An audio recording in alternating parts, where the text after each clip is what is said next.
December প্রাক্তন প্রধানমন্ত্রী প্রয়াত অটল বিহারী বাজপেয়ীর জন্মদিনে কলকাতার সম্মেলনের প্রস্তুতি নিচ্ছেন বঙ্গ বিজেপির পুরনো নেতা কর্মীরা।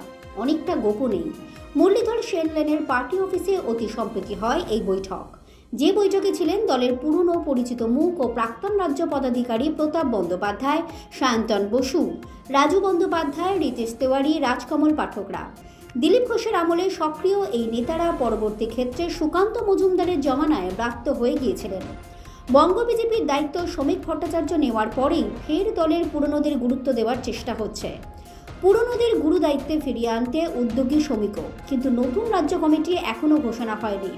আগের ক্ষমতাসীন শিবিরের নেতারাই কমিটিতে রয়েছেন। দলের একাংশের বাধা সত্ত্বেও পুরনো মুখদের ফের সামনের সারিতে নিয়ে আসার চেষ্টা করছেন শ্রমিক।